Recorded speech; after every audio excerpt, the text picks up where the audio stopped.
আসসালামু আলাইকুম প্রিয় দর্শক, অন্য মঞ্চের আলাপচারিতায় আপনাদের সকলকে আমন্ত্রণ জানাচ্ছি। প্রিয় বন্ধুরা, প্রীতি, সালাম এবং শুভেচ্ছা নেবে। গত বছরের জুলাই আগস্টে যে জঙ্গি অভ্যুত্থান হয়েছিল, বাংলাদেশের উপরে যে জঙ্গি হামলা হয়েছিল, সেদিনও আমরা বলেছি রংপুরের আবু সাইদকে শিবির নিজেরা হত্যা করেছে, আপনারা শোনেননি। কিন্তু এই সময় যখন আমি বলছি, তখন আজকে এত এত প্রমাণ আছে আমাদের কথার সপক্ষে যে আজকে আমাদের আসলে আবার দাবি তুলতে হবে যে জুলাই আগস্টের হত্যাকাণ্ডের জন্য দায়ীকে, এই হত্যাকাণ্ডের প্রকৃত খুনিকে। এবং আসুন আজকে আমি আপনাদের সামনে প্রমাণ করে দেব, এবং এই প্রমাণগুলো কিন্তু আমরা জেনারেট করিনি, এই প্রমাণগুলো ইউনূসের জঙ্গি বাহিনী দিয়েছে। ডক্টর ইউনূস যখন প্রথম দায়িত্ব নেয় গত বছরের 8ই অগস্ট, তখন স্বরাষ্ট্র উপদেষ্টার দায়িত্ব পেয়েছিলেন ব্রিগেডিয়ার অবসরপ্রাপ্ত সাখাওয়াত হোসেন। এবং এই সাখাওয়াত হোসেন দেখেন সিএমএইচ এ আহত আনসারদের দেখে আসবার পরে তিনি বলেছিলেন যে যে গুলিগুলো করা হয়েছে সেটি 7.62 রাইফেলের গুলি, যেটা সাধারণত পুলিশের কাছে থাকে না রাস্তায় যারা ডিউটি করে, এবং এই অস্ত্র সিভিলিয়ানদের হাতে চলে গিয়েছিল বলে তিনি সন্দেহ পোষণ করেছেন। সিভিলিয়ানরা আসলে কারা? আমরা কিন্তু এর আগে একটা ভিডিওতে দেখেছিলাম, আমার অনেক আগের একটা শোতেও দেখেছিলাম যে বোরকা পরিহিত একজন, তার হাতে একটা AK-47 রাইফেল, এবং তিনি ভিড়ের মধ্যে গিয়ে সেটা সেনাবাহিনীর ট্রাকে একজন সৈনিকের হাতে তুলে দিচ্ছেন। তো এখন ব্রিগেডিয়ার শাওকাত যেহেতু সিভিলিয়ানদের কথা, এই শুভ আফ্রিদি সামরিক বাহিনীর থেকে বরখাস্ত হওয়া একজন সাবেক অফিসার, এবং দেখেন সে নিজের মুখে স্বীকার করেছে, এটা কিন্তু তাকে দিয়ে কেউ জোর করে করেছে বা রিমান্ডে নিয়ে করিয়েছে তা না। তাদের পক্ষের লোকই কিন্তু আবার বিভিন্ন সময়ে প্রমাণ দিয়ে দিয়েছে, তারা মেট্রো রেল ভেঙেছে, তারা সেতু ভবন ভেঙেছে। এবং এই প্রমাণগুলো থাকা সত্ত্বেও আমি জানি না শেখ হাসিনার পক্ষে যিনি রাষ্ট্র কর্তৃক নিয়োজিত আইনজীবী ছিলেন, যিনি ফাঁসির রায়ের পরে হাসতে হাসতে বলেছিলেন ভীষণ কষ্ট পেয়েছেন, সেই লোক এই প্রমাণগুলো আদালতের সামনে দিয়েছেন কিনা, এবং দিলেও কোনো লাভ হতো না, কারণ এই রায় পূর্ব নির্ধারিত এবং এই রায়ের আউটলাইন আগে থেকেই করা ছিল। এখন এই যে এতগুলো হত্যাকাণ্ড সংগঠিত হলো, এবং ডক্টর ইউনূস 2-3 দিন আগে সেনাবাহিনীর উদ্দেশ্যে একটি বক্তব্যে বলেছেন যে সেনাবাহিনী তাদের এই জঙ্গি অভ্যুত্থানে হেল্প করেছে, এটা আসলে সেনা এবং জঙ্গিদের একটা সম্মিলিত অভ্যুত্থান ছিল। এবং ডক্টর ইউনূস আরো বলেছেন যে এর সাথে বিদেশি শক্তিও জড়িত ছিল।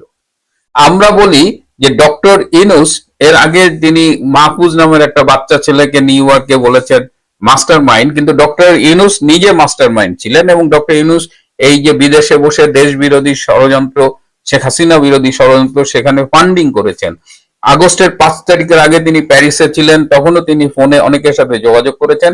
এখন আমি প্রশ্ন তুলতে চাই যে হত্যাকাণ্ডের দায় ইউনূস এবং তার জঙ্গি বাহিনীর, যে হত্যাকাণ্ডগুলো তারা সংগঠিত করেছে যার স্বীকারোক্তি আছে, সেখানে আমরা তো বলতে চাই যে প্রতিটা মৃত্যুর একদম বিশদ তদন্ত হোক, বের করা হোক, এবং বের করলে দেখা যাবে যে অধিকাংশ হত্যাই ইউনূসের জঙ্গি বাহিনী করেছে। কিছু হত্যা পুলিশ করেছে, ট্রু, কারণ যখন রাষ্ট্রীয় গুরুত্বপূর্ণ স্থাপনা আক্রান্ত হয় তখন হয়তো তার স্থানীয় ম্যাজিস্ট্রেট বা যারা থাকে তাদের নির্দেশে হয়তো পুলিশ গুলি করে, এবং সেই গুলিতে কিছু ক্যাজুয়ালিটি হতে পারে। কিন্তু একথা জোর দিয়ে বলা যায় যে এই মৃত্যুর অধিকাংশই ইউনূসের কিলার বাহিনী দ্বারা সংঘটিত হয়েছে। এই টোটাল জুলাই আগস্টে প্রচুর পুলিশ মারা গেছে, সরকারিভাবে বলা হচ্ছে 44 জন পুলিশ মারা গেছে, কিন্তু বাস্তবে এই সংখ্যা 3000 পর্যন্ত হতে পারে। অনেক পুলিশ আজ অব্দি মিসিং। এই পুলিশদের কারা হত্যা করলো সেই বিচারটা কেন আজ পর্যন্ত হচ্ছে না? তাড়াহুড়া করে আইসিটিতে একটা বানোয়াট মিথ্যে মামলায় শেখ হাসিনাকে খুনের দায়ে একটা মৃত্যুদণ্ডের রায় দিয়ে একটা এর ফলে কি হয়েছে, অধিকাংশ মানুষ এবং পৃথিবীর অধিকাংশ সংস্থা বলেন, দেশ বলেন, তারা কিন্তু এই বিচারটাকে প্রত্যাখ্যান করেছে। কেবলমাত্র যারা একদম ডাইহার্ট রাজাকার, ডাইহার্ট জামাত শিবির কিংবা বিএনপির এক অংশ যারা জামাতেরই অপভ্রংশ বলে আমরা মনে করি, তারা ছাড়া সবাই এটি প্রশ্ন তুলছে। আওয়ামী লীগের উচিত হবে, যারা শেখ হাসিনার পক্ষে কাজ করছেন তাদের উচিত হবে এই বিশ্বের কাছে তুলে ধরা যে জুলাই আগস্টের হত্যাকাণ্ডের মূল খুনি হলো ডক্টর ইউনূস এবং তার অনুসারীরা। সব তথ্য প্রমাণ বিশ্লেষণ করে এবং দেখে একথা নিশ্চিত করে বলা যায় যে শেখ হাসিনার নির্দেশে একটিও হত্যাকাণ্ড সংঘটিত হয়নি এবং তিনি কোনো খুনের বা হত্যার নির্দেশ দেননি। নমস্কার, আমি তরুণ ঘোষ।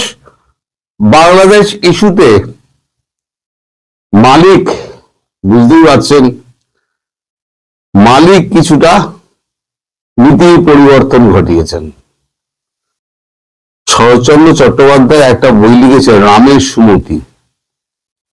তিনি যদি এখন বেঁচে থাকতেন, তিনি লিখতেন মালিকের সুমতি। মালিক অনেক ভেবে চিনতে দেখেছেন যে বাংলাদেশের কাছ থেকে পাবোটা কি। আলটিমেটলি ভারত তো আমায় করতে দেবে না, আমি যা চাইবো ভারত যদি বেঁকে বসে তাহলে আমি বাংলাদেশের বুকে করতে পারবো না। এদিকে ভারতকে আমি খেপিয়ে দিয়েছি। দুটো দেশকে, ভারতকে, তিনটে দেশকে ভারত আমেরিকা খুব ভয় পায়। এক হচ্ছে রাশিয়া, দুই চীন, তিন হচ্ছে ভারত। এক একজনের ক্ষেত্রে ভয় পাওয়ার এক এক রকম ভূমিকা আছে। রাশিয়ার পুতিনের সামনে তার কিন্তু তিনি মুখ খোলেন না। পুতিনের সামনে তিনি একদম চুপ। তিনি যাই বলুন না কেন তিনি মৃদু মৃদু হাসেন। আলাস্কার বৈঠকে দেখলেন না যে কত হাসি, কত গল্প। যদিও মাথার উপর দিয়ে প্রচুর F-35 উনি উড়িয়েছেন, ভয় দেখাবার চেষ্টা করেছেন, সামরিক শক্তি দেখাবার চেষ্টা করেছেন। পুতিন তো পুতিন, নিজের মতো উনি কথাবার্তা বলে নিজের বাড়ি চলে এসছেন, ক্রেমলিনে ফিরে এসছেন। চীনকে উনি খুব একটা চটার না, মানে সরাসরি মুখে কিছু বলেন না, জিনপিং এর নাম টাম করে। উনি টাইট দিতে চেয়েছিলেন নরেন্দ্র মোদীকে। নরেন্দ্র মোদীর নাম করে নানান রকম সোশ্যাল মিডিয়ায় তার প্রচার, ভারত পাকিস্তানের যুদ্ধ নিয়ে তার মধ্যস্থতা দাবি, তার মধ্যে ট্যারিফের ট্যারিফ আমরা করবো না, বাণিজ্য চুক্তি করব না, এসব অনেক গাঁজা ফেজা উলফুল মেরেছেন। দিনের কোনো গুলি তো কাজ হচ্ছে না। নরেন্দ্র মোদী তো ফোনও তুলছেন না। এইদিকে এখন মিড টার্ম ইলেকশন এগিয়ে আসছে। মিড টার্ম ইলেকশনে যদি কিছু না করে দেখাতে পারেন তাহলে পরে তো তার তো ভীষণ সমস্যা। ইউপি সরানো একেবারে সময় এসে যাচ্ছে, কারণ সব এখন তার বিপক্ষে চলে গিয়েছে। উনি করলেন কি, উনি ভেনেজুয়েলার দিকে চলে গেলেন। আমি এটা কেন আগের কথা এই কারণে বলছি, তাহলে বাংলাদেশের ব্যাপারে আসতে আমার সুবিধা হবে। তাহলে বাংলাদেশের প্রেক্ষাপটটা আপনারা বুঝতে পারবেন যে রামের সুমতি হঠাৎ হলো কেন, মালিকের সুমতি হলো কেন। অভিযোগ কি করা হলো? অভিযোগ করা হলো সেখান থেকে প্রচুর ড্রাগ আসছে, মাদুরের দেশ থেকে প্রচুর ড্রাগ আসছে।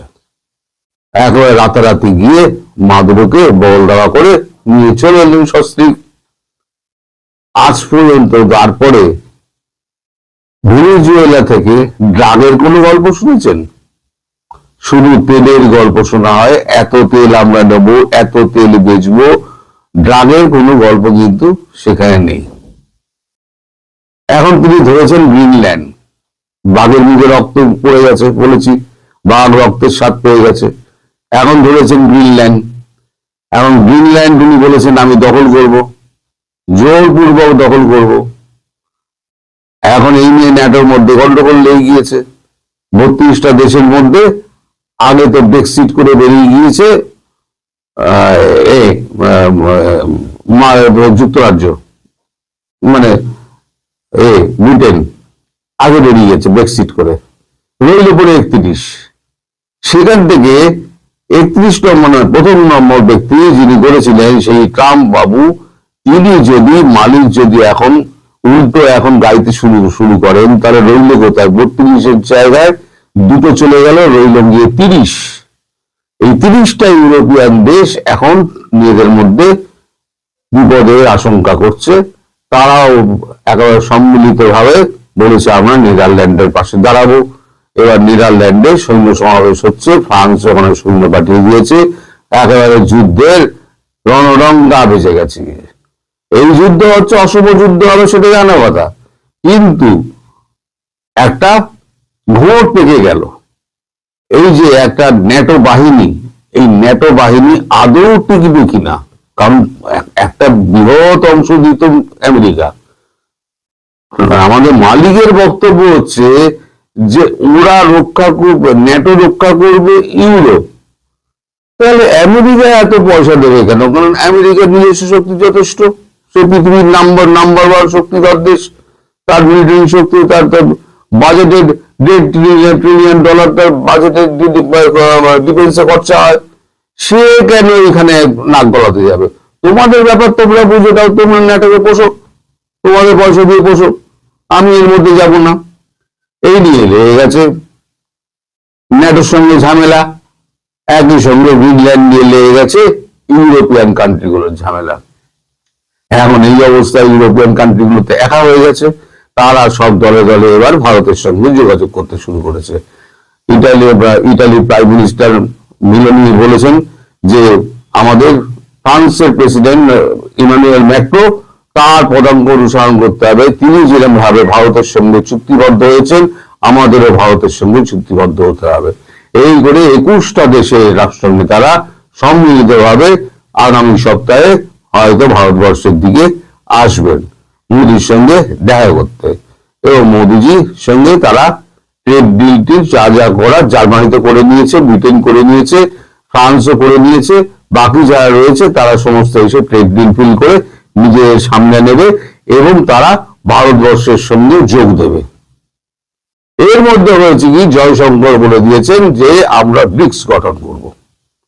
এই যে ব্রিক্স যদি গঠন করেন, ট্রাম্পের সব থেকে ভয় হচ্ছে ব্রিক্স এবং চায়না।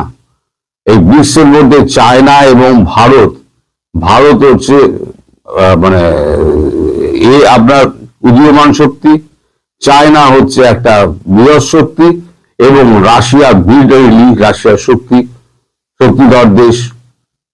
আর ব্রাজিল ওখানে আছে, সাউথ আফ্রিকা ওখানে আছে, তারাও একটুখানি মানে শক্তিধর দেশ। তারা অল্প শক্তি হলেও তাদের সম্মিলিত শক্তি যদি এক হয়, সেখানে যদি ঢুকে যায় তাহলে পরে সেখানে তো আছে।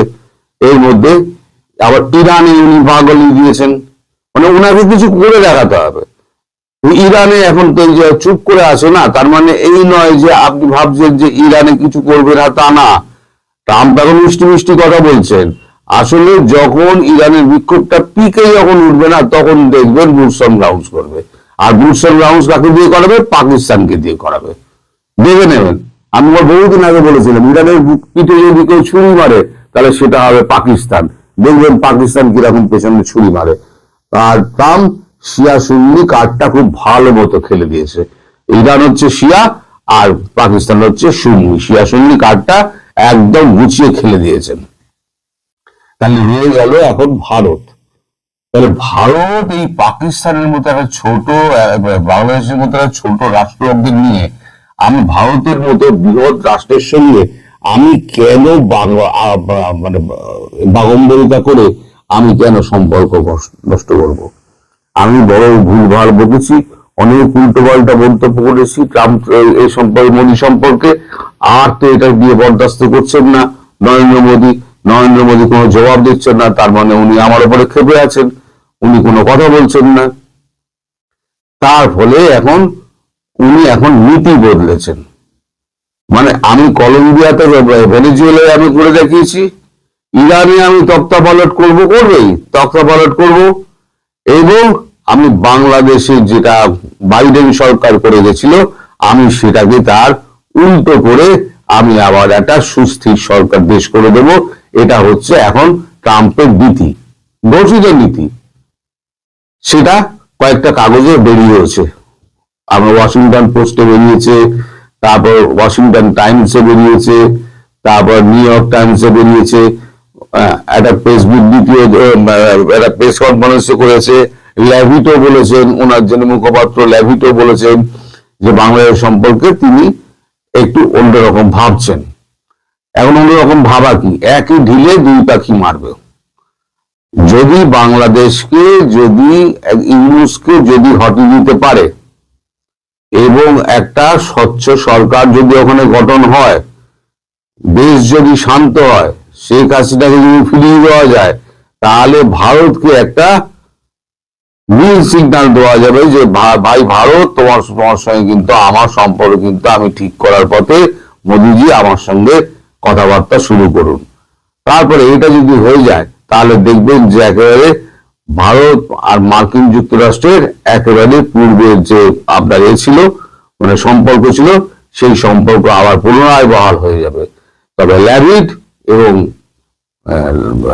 যা ইঙ্গিত দিয়েছেন এবং ট্রাম্পের যা বক্তৃতা আমি শুনেছি, তাতে ট্রাম্প পরিষ্কার এটা বলছেন যে ভুল হয়েছে, যেটা মার্কো রুবিও বলেছিলেন যে ভুল বাইডেন, এখন বাইডেন প্রশাসনের নামে এখন পুরো এটা নিয়ে নিচ্ছে ব্লেমটা। তাই উনি তো প্রথম বলেছিলেন না 400 মিলিয়ন দেওয়া সে মাইক্রো ক্রেডিট রদ হলো কোথায়, তারপরে তো আর উনি কিছু বলেননি। এখন বেছে বেছে একেবারে রাষ্ট্রদূত নিয়োগ করা হচ্ছে সেই রকম, যিনি বাংলাদেশকে হাতে তালুর মতো চলেন। এদিকে আপনার যে দক্ষিণ পূর্ব এশিয়া এবং মধ্য এশিয়ার যে চার্জে যাকে দেওয়া হয়েছে, তিনি একজন তুখোড় লোক, সার্জিও গোর। তিনি এসে একেবারে অজিত দোভালের সঙ্গে আর এর সঙ্গে বিদেশ মন্ত্রীর সঙ্গে আমাদের জয়শঙ্কর তার সঙ্গে বসে একেবারে ধোঁয়াদার ব্যাটিং করছেন। সব মিলিয়ে বাংলাদেশে সুসময় আসছে। অর্থাৎ আমি যেটা বলেছিলাম যে ইউনুস টিকবে না এবং এই ভোট হবে না, এই যে ভোট করার ব্যাপারে আওয়ামী লীগকে অন্তর্ভুক্ত করার ব্যাপারে এই যে দুজন কূটনীতিক গিয়েছিলেন ইউনুসের সঙ্গে দেখা করতে, ইউনুস যেখানে গিয়ে মানে বিরক্ত হয়ে রাগের মাত্রা হারিয়ে উনি বিস্কুট আছড়ে নিচে ফেলেন, সেইখানে ওনাকে বলা হয়েছিল যে আওয়ামী লীগকে আপনি ফেরাবেন কি করে। তো উনি বলেছিলেন ট্রুথ কমিশন। তো এরা বলেছিল ট্রুথ কমিশন কি, ট্রুথ অ্যান্ড রিকনসিলিয়েশন কমিশন না কি একটা আছে, সেটা তো আন্তর্জাতিক স্তরে হয়, আপনি কি করবেন? তখন বললে ভোট আমি করবোই 12 তারিখ। উনি যাওয়ার সময় বলে গেছেন আচ্ছা দেখা যাবে, লেটস সি। তার মানে আমেরিকা ভোটটা করতে দেবে না, আর ভারত তো করতে দেবেই না। সুতরাং আমি যেটা আগেও বলে যাচ্ছিলাম, এখনো বলে যাচ্ছি, ভবিষ্যতেও 12 তারিখে আমি রাত্রিবেলা 12:59 বলবো যে ভোট হচ্ছে না। আপনারা নেহাতি চিন্তা করছেন প্রধানমন্ত্রী হওয়ার স্বপ্ন তারেকের হবে না, তারেককে আবার লন্ডনে ফিরে যেতে হবে। তিনি এই পাস নিয়ে এসছেন, সাময়িক পাস নিয়ে এসছেন, তিনি আবার ফিরে যাবেন। জামাত যে আর গর্তে ঢুকে যাবে, শেখ হাসিনা ফিরে যাবেন। ওখানে একটা অন্তর্বর্তী সরকার একটা তৈরি হবে, সেটা ভারতের মনোনীত সদস্যকে দিয়ে তৈরি হবে, আর নির্বাচন হবে। আর নির্বাচন হলে কি হবে আপনি আমি সবাই জানি। তারপরে হবে আসল খেলা, যে খেলা এই যে যত কচি কচা সংসদ যত মনে ছিল না মন্ত্রী হবে, এইসব মন্ত্রী হওয়া, এই যে মিটিং করে জামাতের সঙ্গে আমার 6 জন মন্ত্রী হবে, তার মানে 6 জন মন্ত্রী হবেন উনি একেবারে নিশ্চিত হয়ে গেছেন। কিরকম ইলেকশন উনি অ্যারেঞ্জ করছেন আর কি, এইরকম ইলেকশনের কি মাথা মুন্ডু আছে ভগবান জানে। হ্যাঁ, তা আবার বলছে ইতিহাসের সর্বশ্রেষ্ঠ ইলেকশন হবে, সারা পৃথিবী চেয়ে দেখবে এরকম একটা ইলেকশন। চেয়ে পৃথিবী দেখবে বটে যদি ইলেকশনটা হয়। আর আপনি যদি সুস্থ শরীরে দেশে জেলের বাইরে থাকেন, তারপর কি হবে জেলের ভেতরে সে তো আল্লাহ জানে, আর আপনার ভাগ্য আমরা তো জানি না। তবে মালিক কিন্তু ঘুরে গেছে, মালিক কিন্তু আপনাকে আর বাঁচাতে আসবে না। মালিকের লোকজন আপনাকে এখন শুধু চাপ দেবে, আর এখানে স্যাংশন ফ্যাংশনের মুখে ফেলে আপনাকে একেবারে পর্যুদস্ত করে দেবে। সুতরাং 12 তারিখে ইলেকশন তো হচ্ছেই না, হয়তো ইলেকশন পেছাতে পারে, সেখানে একটা অন্তর্বর্তী সরকার নিরপেক্ষ একটা সরকার হবে সবাইকে নিয়ে, সেখানে একটা নির্বাচন হবে, সেখানে সব দল থাকবে নির্বাচনে, সেইটা হবে শেখ হাসিনার প্রত্যাবর্তন। কারণ সেটা কবে হয় খুব নজর রাখুন, যেরকম তৎপরতা চলছে তাতে খুব একটা দেরি হবে বলে আমার মনে হচ্ছে না, কারণ মালিক একেবারে প্রকাশ্যে বলে দিয়েছেন আমি আর পূর্বের অবস্থানে নেই। সুতরাং অপেক্ষা করুন, সবাই ভালো থাকুন। মানে গতকালকে হাসনাত আব্দুল্লাহর এই বক্তব্যের পর এটা নিয়ে চারদিকেই আলোচনা শুরু হয়েছে যে হাসনাত আসলে কাকে বলছেন, কাকে তিনি এই ভণ্ড হিসেবে আখ্যায়িত করেছেন। এটা কি সার্জিস, নাকি নাসিরউদ্দিন পাটোয়ারি, নাকি আসলে অন্য কোন দলের রাজনৈতিক নেতাকে? যদি অন্য কোন দলের রাজনৈতিক নেতাকে বলেন, হাসনাতের একটু ভাবা উচিত ছিল আসমানে স্যাপ মারলে, মানে থুথু মারলে সেটা নিজের গায়ে আসে। কারণ এনসিপির মধ্যেও তো আমরা এই ধরনের লেবাস দেখতে পারি, যেটা হাসনাত আব্দুল্লাহ মনে করেন যে এটা ভণ্ডামি। তো ভণ্ডামিটা কি? এই মুহূর্তে এনসিপি জামায়াত ইসলামের একটা জোট, আর বিপরীতে বিএনপি। তো বাংলাদেশে নির্বাচনের কিছু জিনিস আছে কি, নির্বাচন আসলে ওয়াদার ফুলঝুরি চলে, নির্বাচন আসলে কোলাকুলি মুসাফার একটা কি বলা হয় যে হুলুস্থুল কাণ্ড চলে। এর বাহিরে আরেকটা আসে, সেটা হচ্ছে পাঞ্জাবি পড়া। একজন রাজনৈতিক নেতা তিনি পাঞ্জাবি পড়বেন। আবার ধর্মীয় পয়েন্ট অফ মানে ভিউতে অনেকে আবার একটু টুপিও লাগায়, যেন দেখতে একটু অন্যরকম লাগে, একটু সুফি সুফি ভাব লাগে। জনগণ যেন মনে করে আহারে অমুক ভাইয়ের চরিত্র ফুলের চেয়েও পবিত্র। তবে হাসনাত আব্দুল্লাহ মনে করছেন এরা আসলে সবাই ভণ্ড। তা আমরা দেখছি ইদানিং সময়কালে সার্জিস আলম টুপি পরা শুরু করছেন। তিনিও কি ভণ্ডামের উদ্দেশ্যে পড়ছেন, নাকি হজ করে আসার পরে? নাসিরউদ্দিন পাটোয়ারি আগাগোড়া সবসময় চুলটুল শাকপাট লয়ে হাঁটতো, এখন দেখেছি নিয়মিত পাঞ্জাবি টুপি পরছেন। নির্বাচনে ভোট পাওয়ার ধান্দামি ভণ্ডামি, নাকি আসলে ভেতর থেকে হেদায়েত হয়ে গেছেন? তারা দুজন যদি হেদায়েত হন, তাহলে বাকিরাও নিশ্চয়ই হেদায়েত হয়েছেন। কথা বলছি হাসনাত আব্দুল্লাহর একটা বক্তব্যকে ঘিরে এই মুহূর্তে সমালোচনা চলছে। তিনি বলছেন যে নির্বাচনের আগে ইস্ত্রি করা পাঞ্জাবি, লম্বা টুপি, ইরি খেতে নেমে যাওয়ার হিপ্রোক্রেসি মানুষ এখন বোঝে। আমির হামজারে দেখছি, আর ওই যে কি বলা হয় যে একটা আছে না মালয়েশিয়ার কি জানি জামাত ইসলামের প্রার্থী ফয়জুল হক, ক্ষেতের মধ্যে নেমে যায় দৌড়ে গিয়া। ওয়াও! তবে হাসনাত আব্দুল্লাহ মনে হয় না তার জোটের লোকদেরকে এরকম কথা বলছেন। নির্বাচন কমিশনে গতকালকে আপিল চলছিল। বিএনপি নেতা আব্দুল আওয়াল মিন্টু এবং হাসনাত আব্দুল্লাহর মধ্যে একটু বাকবিতণ্ডা হয়েছে। তো মিন্টু সাহেব তিনি অশোভন আচরণ করেছেন এবং কমিশন কর্তৃক বিষয়টি এড়িয়ে গিয়েছে, আর এতেই খেপেছে হাসনাত আব্দুল্লাহ। হাসনাত বলছে একাডেমিক পরিবেশে যখন আইনজীবীরা দ্বৈত নাগরিকত্ব নিয়ে যুক্তিতর্ক করছিলেন, তখন আব্দুল আওয়াল মিন্টু হঠাৎ মুসার দিকে তেরে যান এবং blood is civilian, blood is citizen বলে গালিগালাজ তিনি করেন। এমনকি পরিস্থিতি এতটাই উত্তপ্ত হয়ে ওঠে যে তার ছেলে তাবিদ আওয়াল তাকে কমিশন কক্ষ থেকে বাইরে নিয়ে যেতে বাধ্য হন। আব্দুল আওয়াল মিন্টুর সমালোচনা করে হাসনাত বলছেন, যারা এলিটিজম অর্থাৎ বড়লোকিপানা দেখাতে আসে, তারা যেন রাজনৈতিক এলিসিটিজম ঘরেই রেখে আসে। আপনি কাউকে ব্লাডি সিটিজেন বলবেন, আবার তাদের কাছেই ভোট চাইবেন, সেটা হবে না। হাসনাতের অভিযোগ, আব্দুল আওয়াল মিন্টু সাহেব তিনি আসলে বিদেশে অর্থ পাচারকারী এলিট শ্রেণীর একটি অংশ, যারা ক্ষমতাসীন আওয়ামী লীগের সঙ্গে আতাত করে নিজেদের ব্যবসায়িক স্বার্থ রক্ষা করেছে। রক্তের উপরে দাঁড়িয়ে যারা ব্যবসা করেন, সেফ এক্সিট নেন, তাদের আমরা 24 পরবর্তী বাংলাদেশে দেখতে চাই না। কেন দেখতে চাও না হাসনাত? এইটা তো আরেকটা ফ্যাসিস্ট টাইপ মানে সেন্টেন্স হয়ে যায়। কারণ কি, তোমার যখন ভালো লাগে না কারো বক্তব্য, আমি কিন্তু হাসনাতের খুবই সাপোর্টার, তাই না? আপনারা যারা আবার নিউজ দেখেন, কিন্তু এই ধরনের বক্তব্য হাসনাতের জন্য ঝামেলাযুক্ত। কেন? আমার মতের বিরুদ্ধে গেলে ভাই তার পক্ষে সরকার কাজ করে, আমার পক্ষে আসলে সরকার নিরপেক্ষ নাকি? একটি শ্রেণীকে সাপোর্ট দিচ্ছে যখন আমার বিপরীতে যায়, যখন আমার বিপরীত মতের মানুষ হবে তাকে দেশে থাকতে দিবে না, 24 পরবর্তী বাংলাদেশে দেখতে চাই না। তো কোন সময় 24-এর জায়গায় তো 48 পরবর্তী হইতে পারে, 37 পরবর্তী হইতে পারে, 30 পরবর্তী হইতে পারে। তখন তো তোমাদের সবাইরও মানুষ দেশ থেকে বের করে দিবে বা তোমরা পালাই যাবা। কেন? কারণ তোমরা তো আজকে এগুলোই তৈরি করতেছো। মতের বিরোধ হতে পারে, রাজনীতি মানে ক্ষমতা। ভাই তুমি ক্ষমতায় কেন যাবে? জনসেবা।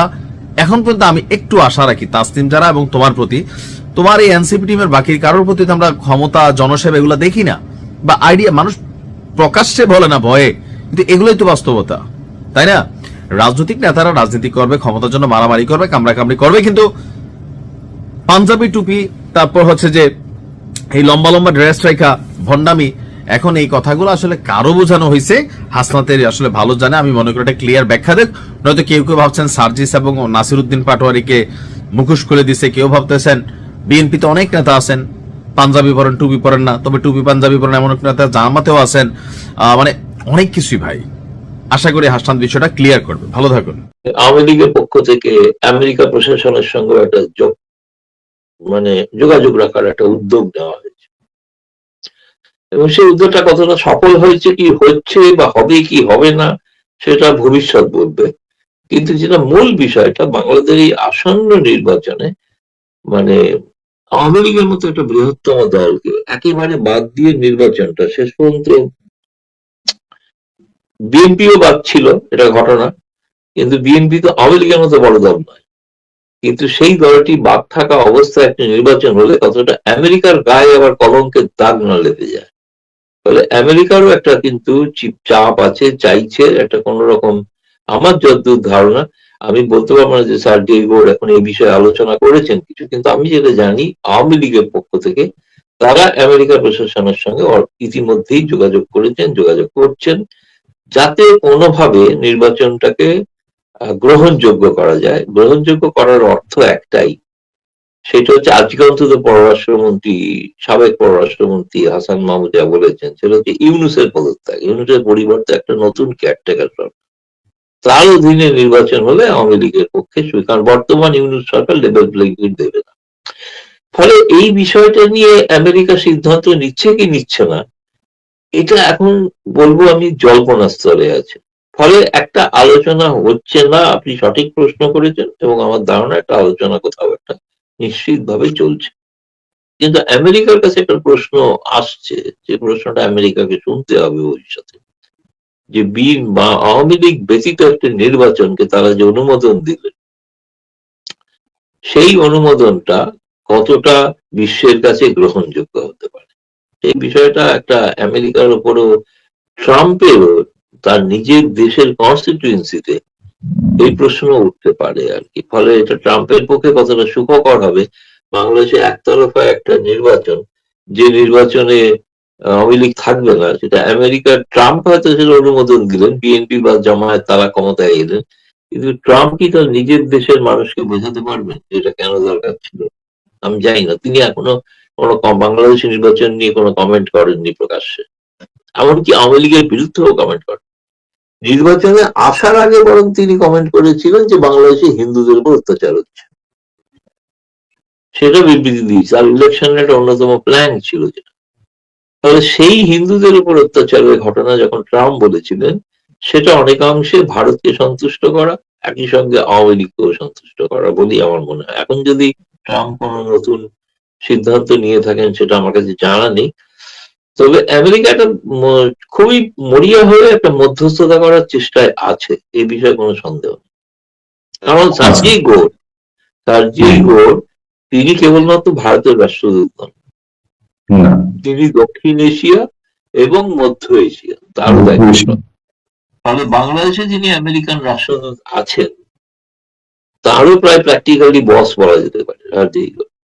ভারত বাংলাদেশ যদিও বা এক হতে পারে, কোনো এক সুরে আসতে পারে, ভারত আমেরিকা বাংলাদেশ এক সুরে আসবে এটা আমার কাছে বিশ্বাসযোগ্য মনে হয় না। আমেরিকা বাংলাদেশ এক সুরে আসতে পারে, কিন্তু এটা ভারতের সিদ্ধান্ত, যেটা সেই সিদ্ধান্ত রয়েছে যে আমেরিকা যা যা বাংলাদেশকে ব্যবহার করতে চায়, যেভাবে ব্যবহার করতে চায়, এটা উপনিবেশ হিসেবে, সেই উপনিবেশ হিসেবে আমেরিকা যে ব্যবহার করতে চায় সেটা ভারত কখনোই সাহায্য করে না। ভারত সেন্ট মার্টিন দ্বীপকে দিয়ে দেওয়ার বিরোধী ছিল, ভারত বঙ্গোপসাগরে কোনো আমেরিকার সামরিক ঘাঁটি হোক তার বিরোধী। ভারতের সামরিক প্রধান সেই সময় যিনি ছিলেন তিনি প্রকাশ্যে বলেছিলেন ভারত চায় না এরকম কোন তৃতীয় দেশের ঘাঁটি হোক এখানে। ভারত কখনোই চাইবে না যে বাংলাদেশে একটা আমেরিকার সামরিক ঘাঁটি হোক। ভারত কখনোই চাইবে না যে আমেরিকা বাংলাদেশের মাধ্যমে ওই মায়ানমারের একটা করিডোর তৈরি করুক, এটা ভারতের নীতি নয়। ফলে আপনি বলছেন যে ভারত আমেরিকা চায় বার্মা অ্যাক্ট বাস্তবায়ন করতে, যেটা ভারতের সহযোগিতা সম্ভব না, ভারত সেখানে সহমত নয়। ফলে একটা মৌলিক পার্থক্য রয়েছে এবং ভারতের যদি আপনি বলেন, ভারতের অধিকাংশ মানুষ তারা কিন্তু আমেরিকা বিরোধী, তারা ওটাকে মনে করে সাম্রাজ্যবাদী দেশ। এবং আজকে একটা প্রধান কাগজের হেডলাইন হয়েছে ইয়াংকি শব্দ ব্যবহার করে। ইয়াংকিটা খুব মানে এক ধরনের স্ল্যাং। আজকে টাইমস অফ ইন্ডিয়া কাগজের হেডলাইন হচ্ছে ইয়াংকি। ফলে এইটা হচ্ছে ভারতের মানসিকতা।